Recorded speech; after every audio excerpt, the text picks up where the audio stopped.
Welcome. Thank you for joining us today on Forum 360, where we have a global outlook from a local view. I'm your host, Leia Love, and today we have Robert DeJournett, who is going to talk to us today about elevating Akron through diversity and inclusion. He is the newest Vice President of Opportunity and Inclusion for the Greater Akron Chamber. Welcome.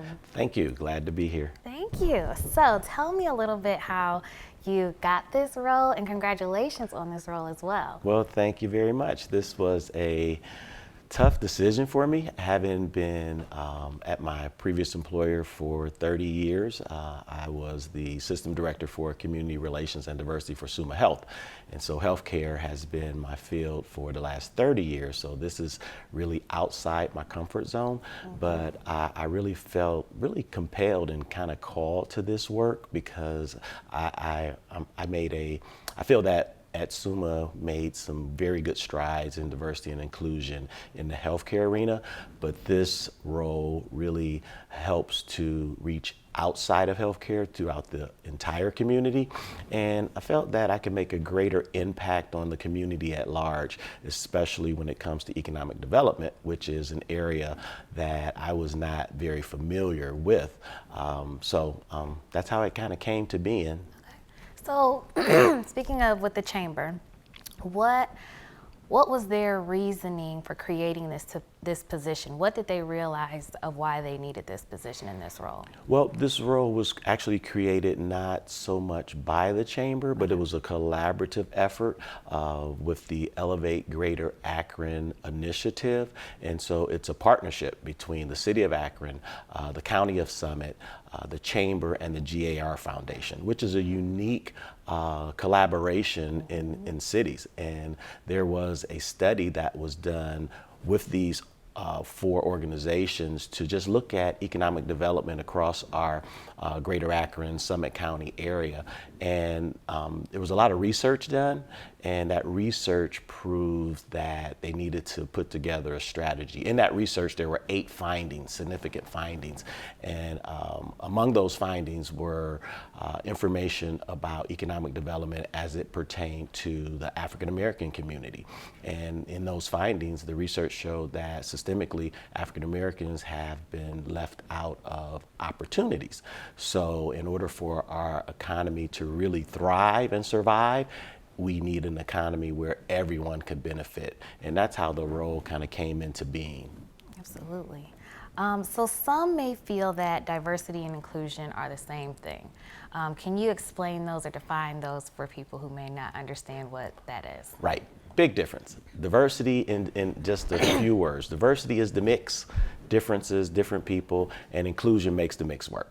So you can have diversity without inclusion. Okay. Because you can have a diverse group of individuals, perspectives, but if everyone at that table doesn't feel included, then you're not really making that mix work.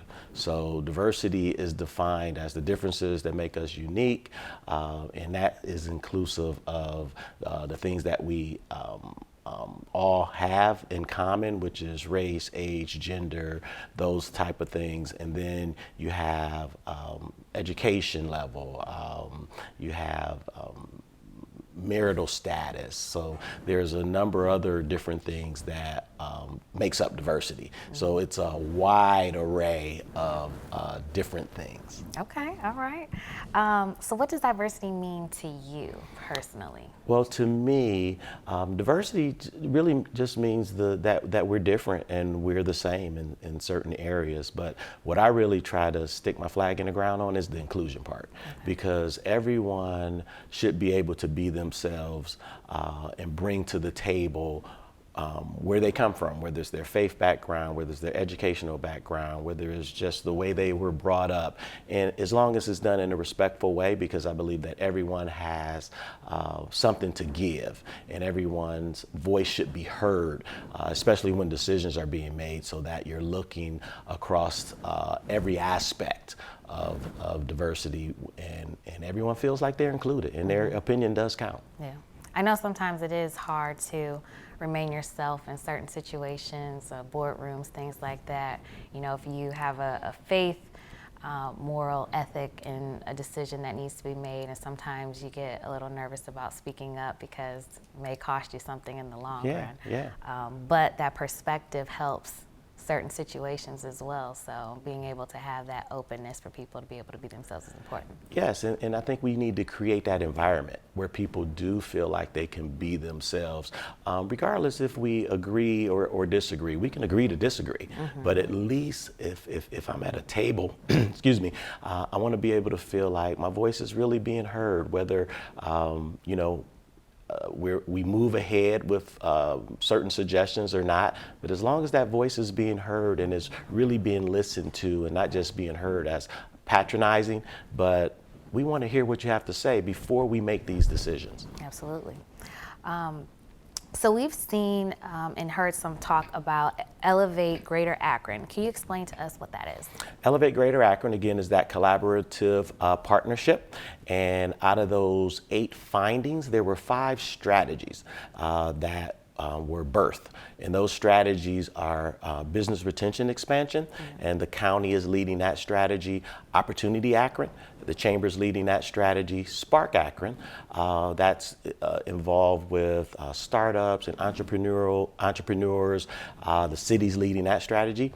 The other strategy is refocusing on urban neighborhoods, and that the city is leading that strategy, looking at development and even in our various neighborhoods throughout the community.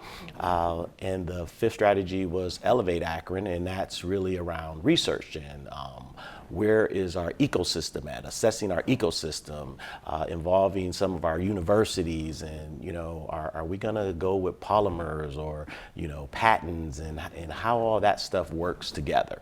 And all of those strategies, though, we're looking at those through a lens of diversity and inclusion. Absolutely.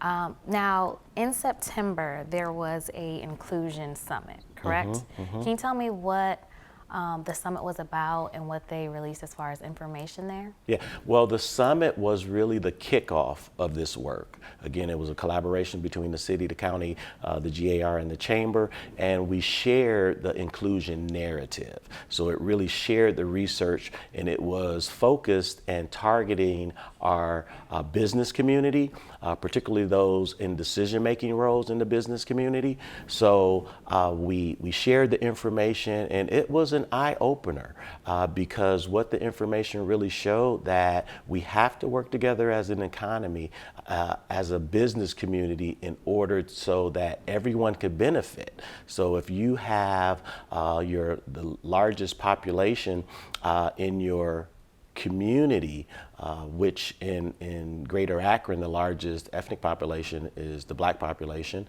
and Summit County it is as well. But if you have that large population that's being left behind out of opportunities, it's going to affect the whole economy. So I think it's not just the moral thing or the good thing to do, but it's the business case for inclusion. And when I say inclusion, I mean being intentional and deliberate about being inclusive. And the business community, as a business community, if we're going to move ahead, we have to make sure that everyone has an opportunity to benefit. So maybe the head of an organization might ask you, how do I begin to make that transition or that change without making people tokens? Yeah, nobody wants to be a token. Right. But you really, I think each organization has to do a deep dive at what does it mean to that particular organization. So they really need to look at within their organization, really historically, how some practices and policies came into being, whose voices were at the table when those policies were created, and then really look at the areas that will help them grow as an organization. Because, you know, I always say with diversity and inclusion, when we talk about economics, all money is green, and everyone wants to make sure that their bottom line is being met. And the best way to ensure that is to make sure that every voice is counted, that we're not just having the same old practices, because our whole community, the demographics is changing, and how do we meet those demographics in a way that everyone could benefit? Now, if they are at a loss, I guess, at the beginning of this research process, and they want to find more diverse candidates, are there resources that will help them in finding those candidates? Yes, there are a lot of resources. I think when you're looking for more diverse candidates, I think individually organizations need to look at where are they really looking, because we hear a lot that, okay, I'm looking for diverse candidates, but I can't find them. So my question is, where are you looking? Are you opening yourself up to different avenues? Are you looking at some professional organizations? Because say, I'll just take healthcare for instance, looking for social workers, and you want to make sure that you have a diverse pool. So there's organizations such as Hispanic Social Workers Professional Group, Black Social Workers Professional Group. So are you extending those opportunities through different networks? Because a lot of what happens when you're hiring, the networks stay within. So if you have 75% of a certain population that lives in a community, a lot of those opportunities will stay within that community. Mm-hmm. So if you're not reaching outside those communities to make sure the pool is populated with the best quality talent, and you're choosing the right individual, because you can have a good pool of folk, but you want to make sure that you have quality individuals to choose from, and whether they're Black, white, Hispanic, mm-hmm. we just want the smartest and the best talent. Right? Well, thank you. If you are just joining us, we are talking to Robert DeJournett, who is the Vice President of Opportunity and Inclusion for Greater Akron Chamber, and we are talking about elevating Akron through diversity and inclusion. Okay, so let's get back a little bit more to your specific role in the overall strategy for Opportunity Akron. So tell me a little bit more about how, it's one thing to try to change an organization, mm-hmm. but you want to change the community. Mm-hmm. That's a whole different beast, quote unquote. So what is your plan for that? Well, the plan is to get as many people involved as possible, because if we don't have the right involvement, and if everyone does not have skin in the game, the process will really be in vain. So Opportunity Akron, that strategy is really focusing on closing that gap in economic development within particularly the Black community, but because we believe that if we can make strides in the largest excluded community, which is the Black community, all the other affinities and communities will benefit from that, whether it's the LBGT community, whether it's the people with disabilities or physical challenges, all those communities will benefit. Mm-hmm. Because one thing about it, no matter what affinity that we're focusing on, race is still a common denominator in all of those affinities. So Opportunity Akron really, we have developed, it's kind of, I would say, a two-part plan. One is focused on the business community within the Chamber of Commerce, and the other is looking at the community at large when it comes to opportunities for procurement, minority businesses, and the like. Okay. Now, some of the programs that you have are Explain Good Jobs Neighborhood Roadshow. Mm-hmm. That's one. Now, Good Jobs Neighborhood Roadshow is a collaboration with all the partners, but it's being co-led by Connexus NEO and the Chamber. We're just kind of helping facilitate, because if I could just back up a second, for Opportunity Akron, the Chamber's role for Elevate Greater Akron is like the project manager, the collaborator general, to make sure that all the pieces and parts are working together. So Good Jobs Roadshow was actually created because of the Amazon coming into our community, because we know that there's going to be 1,500 jobs that need to be filled. They're paying a wage of $15 an hour, and we believe that that will affect the community at large, because there's some organizations that are paying less than $15 an hour. So what would that do to those organizations? Is it going to pull? We don't know from some of those organizations.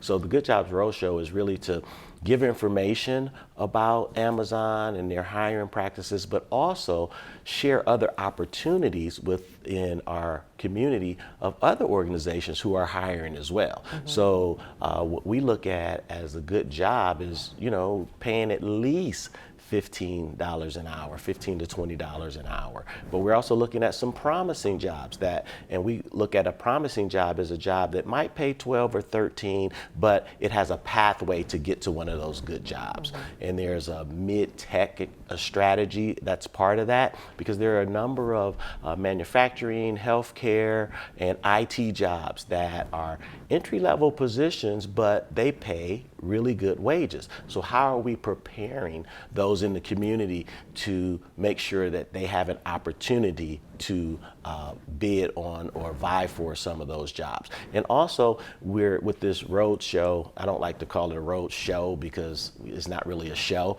but this effort that we're trying to get out into the community, we want to also ensure that there's some upskilling opportunities, because individuals may not have some of the skills that are required to go into some of these jobs. So with Ohio Means Jobs, working with them, working with the Akron Urban League, working with the NAACP, our school system, and there are a number of organizations that have opportunities where individuals can get these skills so that they can make sure that they have the qualifications for some of these jobs. So the Good Jobs effort in the community is going to help bring a lot of that information to different communities, because sometimes people are not coming to say the job center to get opportunities. So we're going to take this to the community, and it's a collaborative effort with a number of partners.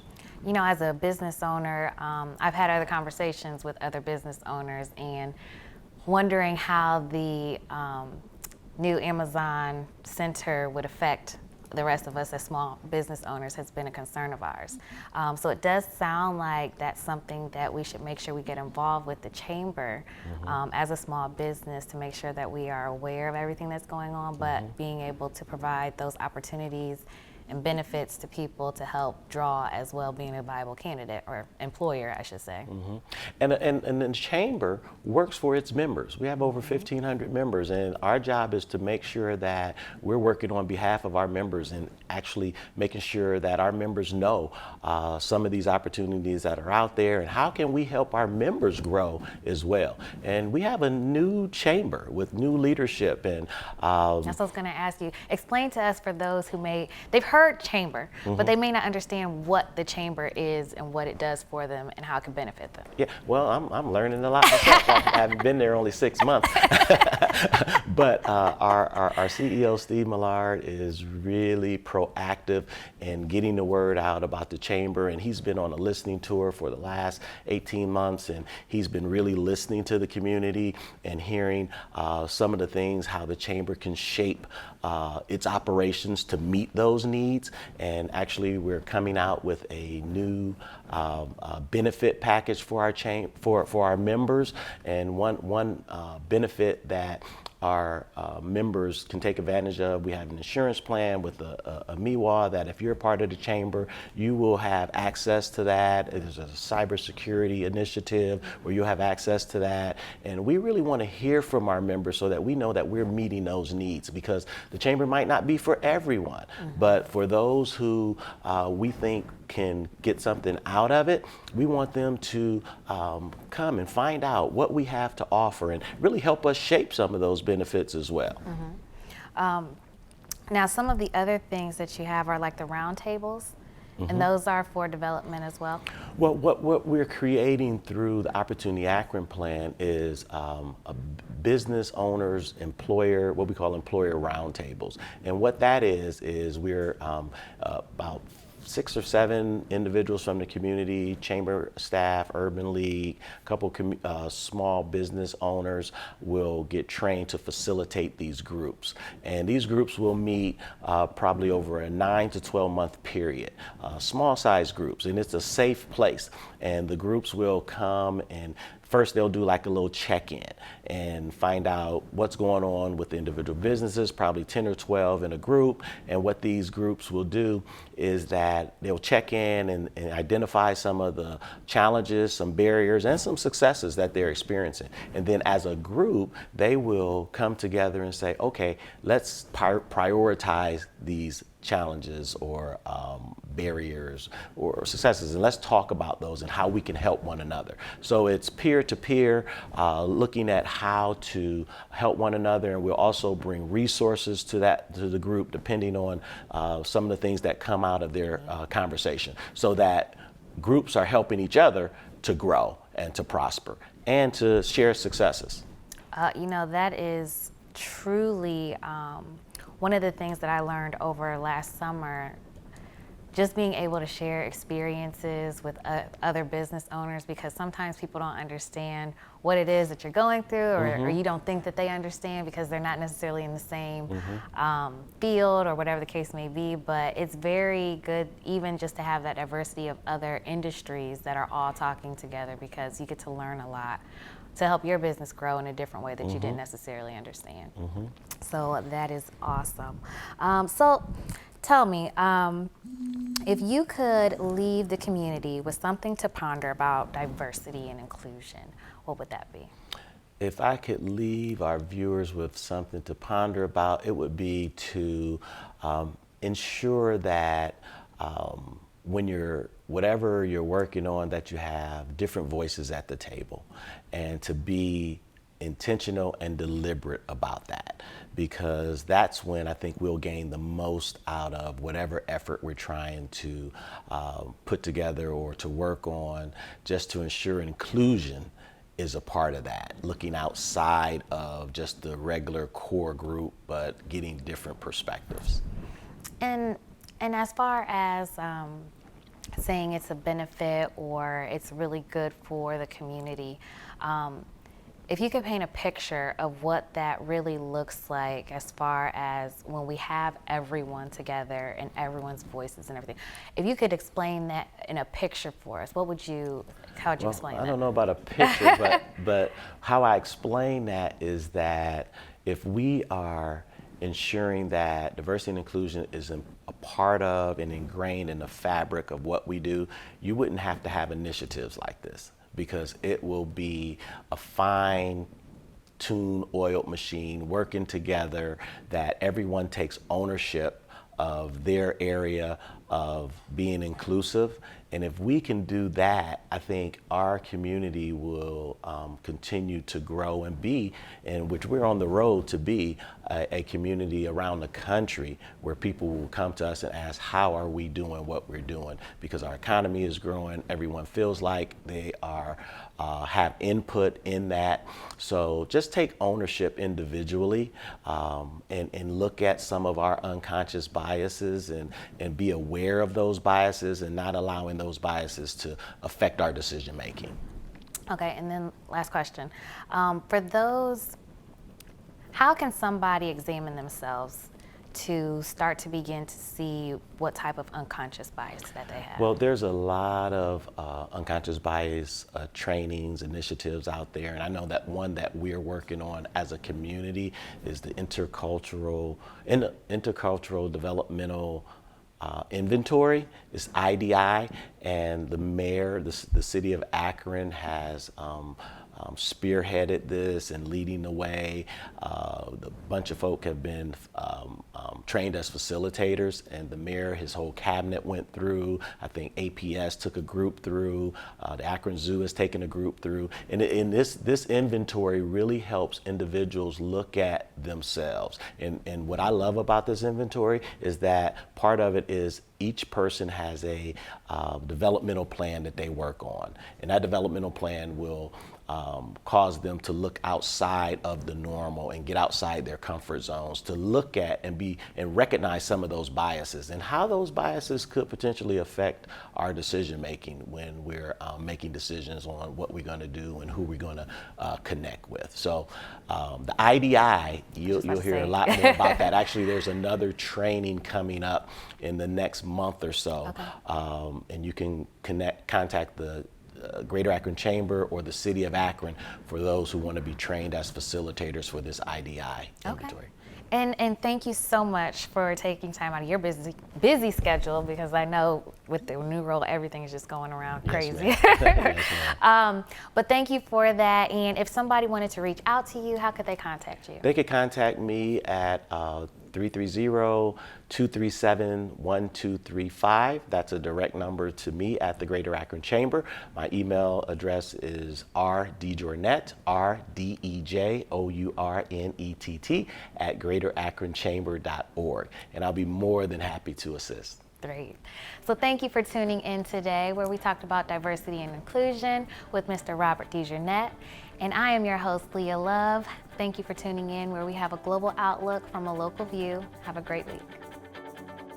Forum 360 is brought to you by John S. and James L. Knight Foundation, the Akron Community Foundation, Hudson Community Television, the Rubber City Radio Group, Shaw Jewish Community Center of Akron, Blue Green, Electric Impulse Communications, and Forum 360 supporters.